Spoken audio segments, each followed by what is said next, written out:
Thank you everyone. Thank you so much for Thank you. SPSP, pwede ka raw po mga 24 oras. Mga kapuso, niyo po napanood ay ang press conference ni Senator Alan Peter Cayetano. Ito po ay kasunod ng ginawang pagpupulong ng kanyang grupo o ng kanyang ibang kasamahang senador tungkol pa rin sa flood control controversy. Dito sa kanyang press conference, iginiit ni Senator Alan Peter Cayetano na siya pa rin ang kasalukuyang Senate President at nananatili pa rin daw Senate President pro tempore si Senator Loren Legarda. So hindi niya kinikilala ang pagkahalal kay Senator Sherwin Gatchalian bilang Senate President pro tempore dahil ang sinasabi ni Senator Alan Peter Cayetano, kailangan ng 13 senador para masabi na lahat ng pwesto ay bakante at para makapagluklok ng panibagong Senate President. So yun ang kanyang ipinunto kanina.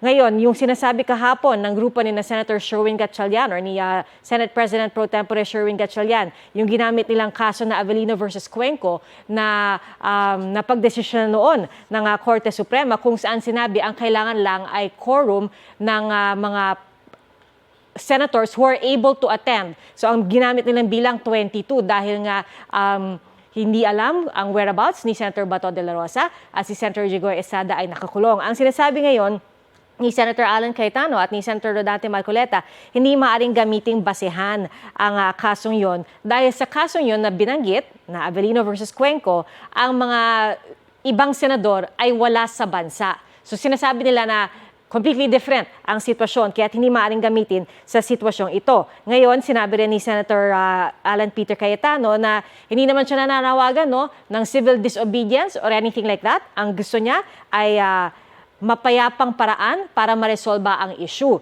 Pero sinabi rin niya, iginiit din niya na hindi siya pupunta ng Korte Suprema para questionin ang mga naging aksyon kahapon ng mga tinatawag na new majority sa Senado. Dahil ang sabi niya, kung gusto nila, sila daw dapat ang magsampa o maghain ng question o maghain ng reklamo or humingi ng desisyon mula sa Korte Suprema.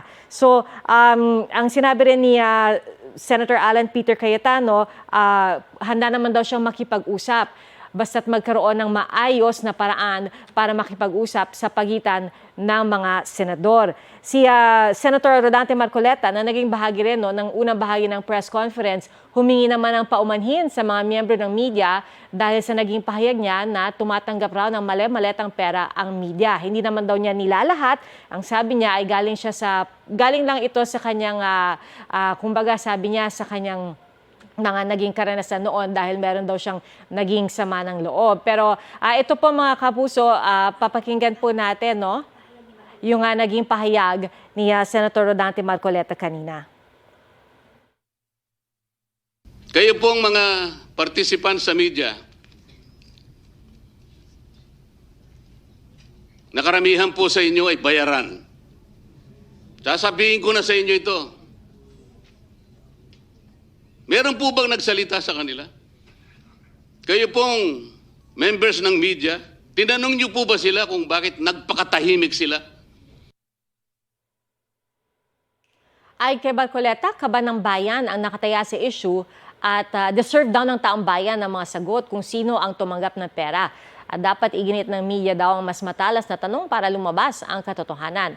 Pero sa press conference nga po pagkatapos ito ay nilinaw ni Senator Marcoleta na hindi naman niya nilalahat ang media at humirin siya ng dispensa sa mga miyembro ng media. Hindi ko po nilalahat. Wala akong sinabing the entire media ay bayaran. Wala po akong sinabing ganun. Maybe I had some frustrations with PRs. Ang mga PRs kasi silang gumagawa niya. They spin all this. They control some narratives.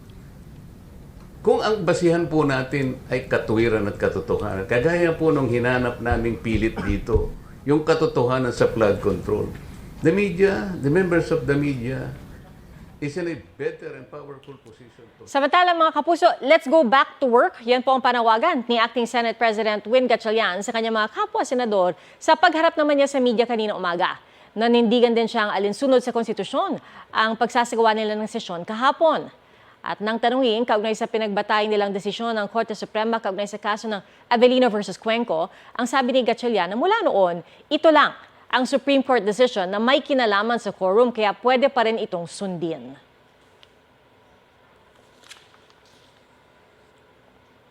Mga kapuso, manatili po nakatutok dito sa GMA News at inaabangan po natin ang press conference ni Acting Senate President Sherwin Gatchalian. Ako po si PR Kanghel. Ito ang GMA News. Walang kinikilingan, walang pinoprotektahan. Noon at ngayon, serbisyong totoo.